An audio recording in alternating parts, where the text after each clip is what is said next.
राजस्थान के बॉर्डर से लगा एक छोटा सा गांव था। इसी गांव में महेश नाम का एक लड़का रहा करता था जो आलू टिक्की का ठेला लगाया करता था। महेश रोज की तरह आज भी अपनी आलू टिक्की का ठेला लेकर वापस आ रहा था। तभी उसे रास्ते में एक लड़की बेहोश पड़ी दिखाई दी। महेश उसे देखकर अपने आप से बोला, अरे ये क्या, लगता है कोई लड़की सड़क पर बेहोश हो गई है। मुझे इसकी मदद करनी चाहिए। वैसे भी मदद करना तो पुण्य का काम होता है।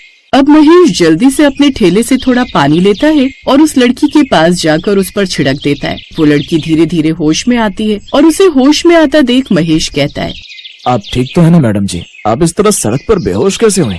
महेश की बात सुनकर वो लड़की फूट फूट कर रोने लगती है। उसका रोना देखकर महेश को उस पर बहुत दया आती है और वो उससे कहता है, अरे आप ऐसे क्यों रो रही हैं? आप चिंता मत कीजिए। आप बताइए आपका घर कहाँ है? मैं आपको आपके घर छोड़ देता हूँ, पर आप कृपया करके इस तरह रोइए मत। बस इसीलिए तो रो रही हूँ। मुझे तो समझ नहीं आता कहाँ जाऊँ मैं। क्या मतलब है आपका? मैं कुछ समझा नहीं। मेरा नाम किरण है। मेरी माँ का बचपन में ही देहांत हो गया था। पिताजी ने दूसरी शादी कर ली और मैं अपनी सौतेली माँ के साथ रहने लगी। उसने मुझे बहुत परेशान किया, लेकिन तब भी मैं सब्र करती रही। पर कुछ दिनों पहले मेरे पिताजी की मृत्यु हो गई और अब सौतेली माँ ने मुझे घर से निकाल दिया। समझ नहीं आता कि मैं कहाँ जाऊँ। वापस घर जा नहीं सकती। अगर गई तो न जाने मेरी सौतेली माँ मेरे साथ क्या करेगी। किरण की बात सुनकर महेश को उस पर बहुत दया आती है। तभी वो थोड़ी देर सोचकर किरण से कहता है, अरे इस तरह मत रोइए। मेरा घर पास में है, मैं अकेला रहता हूँ। तुम मेरे घर चलो, वहाँ तुम्हें कोई दिक्कत नहीं होगी और तुम्हें जब तक उस घर में रहना तुम रह सकती हो। लेकिन एक लड़की का इस हाल में किसी के घर रहना सही है क्या? नहीं ना। लेकिन ये इस तरह रोड पर भटकना भी तो सही नहीं है। माना कि मैं एक लड़का हूँ और मेरे घर में कोई नहीं रहता, पर इसका मतलब ये नहीं कि मैं आपके साथ कुछ गलत करूंगा। अरे मैं बहुत ही नेक इंसान हूँ। आपको जब तक वहाँ रहना है आप रहिए, बजाय यहाँ रहने के। महेश की बात बिल्कुल ठीक थी, क्योंकि किरण के पास कोई घर नहीं था और महेश उसे रहने के लिए जगह दे रहा था। इसलिए वो उसके घर जाने के लिए तैयार हो जाती है और इस तरह किरण महेश के घर आ जाती है। अगले दिन सुबह महेश फिर से अपनी आलू टिक्की का ठेला लेकर बाजार जाता है तो वही किरण घर पर ही रहकर घर की साफ सफाई करती है और खाना भी बनाती है। शाम को जब महेश घर आता है तो वो काफी परेशान होता है। ये देखकर किरण उससे पूछती है, आप बहुत परेशान दिखाई दे रहे हैं। प्लीज मुझे बताइए ना कि आखिर बात क्या है। अगर मुझे आप अपनी परेशानी बताएंगे तो आपका मन हल्का हो जाएगा। दरअसल मैं कई सालों से आलू टिक्की का ठेला लगाता हूँ और इसी से अपने घर का खर्च चलाता हूँ। लेकिन पिछले कुछ दिनों पहले शहर से एक आलू टिक्की वाला आया है। लोगों को उसकी आलू टिक्की इतनी पसंद आ रही है कि मेरी आलू टिक्की कोई खरीदने को तैयार ही नहीं है। अच्छा, तो ये है आपकी परेशानी का कारण। कोई बात नहीं, कल से मैं भी आपके साथ आपके ठेले पर आलू टिक्की बनवाऊंगी। फिर देखिएगा आपकी आलू की टिक्की कितनी बिकेगी। अच्छा, तो इसका मतलब है कि तुम्हें आलू टिक्की बनाना आता है? जी हाँ, राजस्थानी आलू टिक्की बनाना आता है मुझे। दरअसल मैं राजस्थान से ही हूँ ना, और मेरी माँ बहुत अच्छी आलू टिक्की बनाया करती थी। मैंने उन्हीं से सीखा था बचपन में। जब भी मैं आलू टिक्की बनाती थी तो सभी लोग खाकर कहते थे कि इसमें मेरी माँ के हाथों का टेस्ट है। लेकिन शायद मेरा और मेरी माँ का साथ ज्यादा समय के लिए नहीं था, इसीलिए वो मुझे छोड़कर चली गई। पर कोई बात नहीं, मैं हूँ ना। अब आप देखना आपकी बिक्री कितनी होती है। ये सुनकर महेश बहुत खुश हो जाता है। अगले दिन किरण महेश के साथ बाजार जाती है और उसके ठेले पर आलू टिक्की का मसाला बनाती है। फिर उसे आलू में मिलाती है और महेश उन आलू टिक्कियों को तलता है। राजस्थानी आलू टिक्की की खुशबू दूर दूर तक फैल रही थी। तभी वहाँ दो लड़के आए और बोले, अरे वाह महेश भैया, आज तो आपके आलू टिक्की की खुशबू दूर दूर तक फैल रही है। लगता है आज आपने कोई स्पेशल मसाला डाला आलू टिक्की में। हाँ भाई, ऐसा ही समझ लो। आप खाकर देखो कि मेरी आलू टिक्की कैसी बनी है। ये कहकर महेश उन दोनों लड़कों के लिए राजस्थानी आलू टिक्की लगा देता है।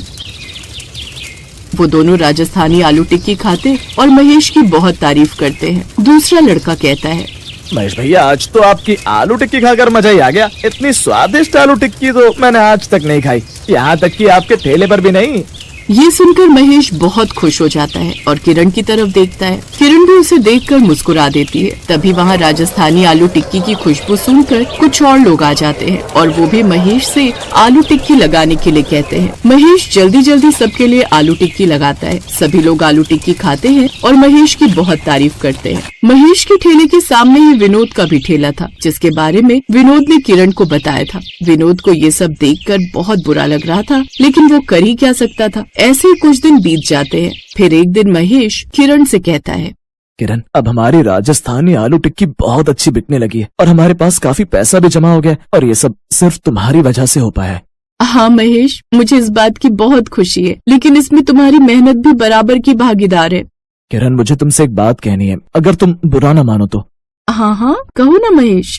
किरण, मुझे तुम बहुत पसंद हो। अगर तुम्हें ठीक लगता है तो हम कल मंदिर में शादी कर लें। किरण महेश की बात सुनकर मुस्कुरा देती है। अगले दिन महेश और किरण दोनों मंदिर में शादी कर लेते हैं। उसके बाद दोनों अपना ठेला लेकर बाजार जाते हैं। तब महेश किरण को एक बोर्ड देता है जिस पर लिखा था राजस्थानी आलू टिक्की वाली। ये देखकर किरण बहुत खुश हो जाती है। तब महेश कहता है, आज के बाद ये राजस्थानी आलू टिक्की का ठेला तुम संभालना, और मैं तुम्हें बाहर से आलू, प्याज, मसाले ये सारी चीजें लाकर दिया करूंगा, और फिर तुम्हारी मदद भी किया करूंगा। आज से इस आलू टिक्की के ठेले की मालकिन तुम हो। किरण महेश की बात सुनकर मुस्कुरा देती है। और अब ऐसा ही होता। महेश बाजार से आलू, मसाले, सारी चीजें लाता और किरण राजस्थानी आलू टिक्की बनाकर बेचती। फिर महेश जब खाली रहता तो किरण की मदद भी किया करता। धीरे धीरे किरण का राजस्थानी आलू टिक्की का ठेला इतना मशहूर हुआ कि विनोद को अपना ठेला बंद करना पड़ा। एक दिन विनोद किरण के पास आया और बोला, दीदी, आपने तो मेरा आलू टिक्की का ठेला ही बंद करवा दिया। अब कम से कम मुझे अपने पास काम पर ही रख लो, ताकि मेरा खर्चा भी निकल सके। विनोद की बात सुनकर महेश और किरण दोनों हंस पड़े और किरण बोली, ठीक है विनोद भैया, अभी से काम पर लग जाइए। और इस तरह दोनों खुशी खुशी अपना जीवन गुजारने लगते हैं।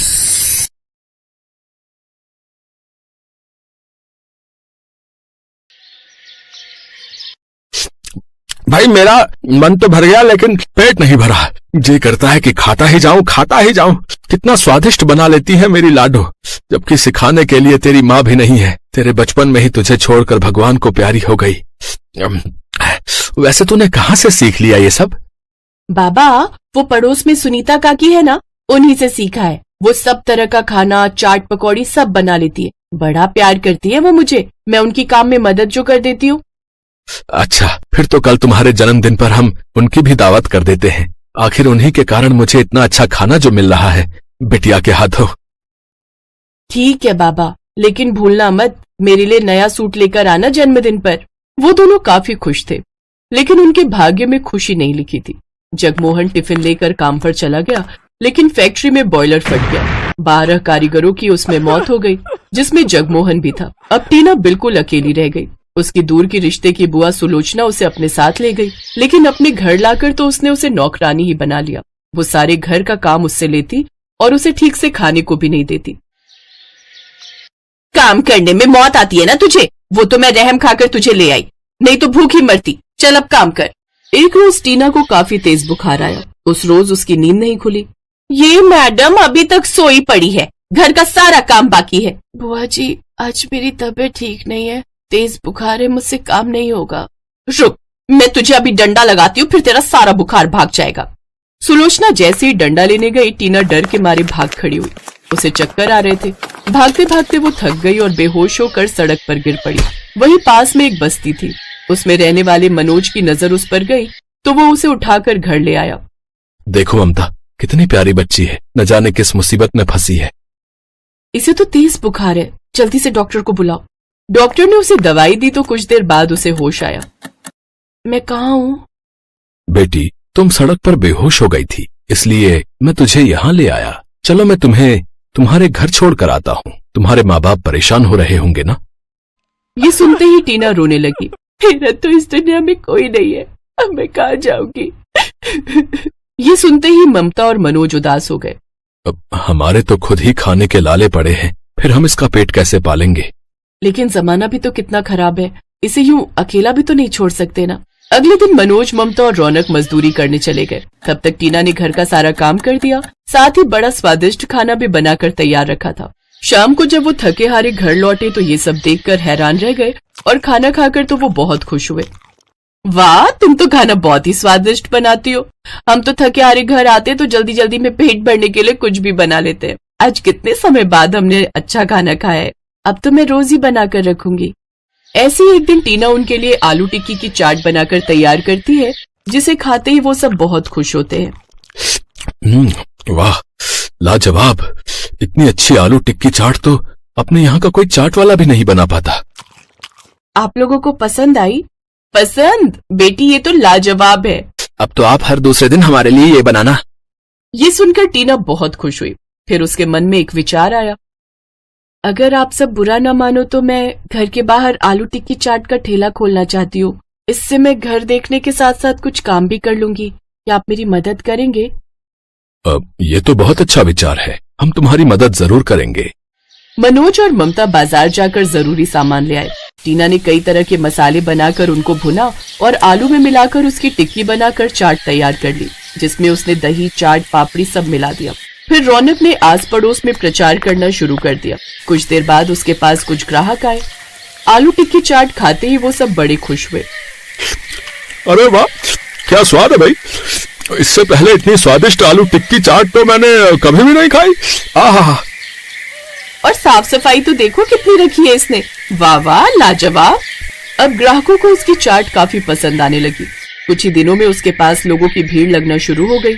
अब टीना अकेले ठेला नहीं संभाल पा रही थी, इसलिए मनोज, ममता और रौनक भी उनकी मदद करने लगे। उन तीनों ने मजदूरी का काम छोड़ दिया। अब उनके पास अंधाधुंध भीड़ लगने लगी। जितना वो तीनों 10 दिन में मजदूरी करके कमाते थे, उतना तो ठेले पर एक दिन में कमाने लगे। अब वो सब बहुत खुश थे। लोग दूर दूर से उनके पास चाट खाने आते थे। हम कितने भाग्यशाली हैं जो हमें ये लक्ष्मी मिली। कुछ ही सालों में उनका हुलिया बदल गया। उन्होंने बड़ा घर ले लिया, खुद की बड़ी दुकान खोल ली। उधर सुलोचना के पति ने दूसरी शादी कर ली और सुलोचना को घर से भगा दिया। सुलोचना अब सड़कों पर भीख मांगने लगी। एक रोज उसे बड़ी तेज भूख लगी थी।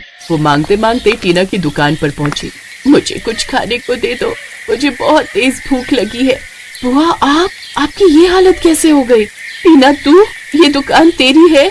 तभी ममता ने अंदाजे से उसे पहचान लिया और बोली, बहन, बुरे समय में हमें परेशान आदमी की मदद करनी चाहिए, न कि उसे सताना चाहिए। आपने टीना को सताया, इसलिए आपको ये फल मिला और टीना को उसकी करनी का फल। मुझे माफ कर दो टीना बेटी, मैंने तुम्हारी रिश्तेदार होकर तुम्हारे साथ ऐसा किया। शायद इसलिए ऊपर वाले ने मुझे आज तक संतान सुख नहीं दिया और मेरे पति ने दूसरी शादी करके मुझे घर से निकाल दिया। सुलोचना को टीना ने माफ कर दिया। अब वो भी उसी की दुकान में काम करने लगी। अब सब टीना को खूब प्यार करते। बहुत कम उम्र में ही उसने खूब तरक्की कर ली थी। हर जगह वो आलू टिक्की चाट वाली के नाम से मशहूर हो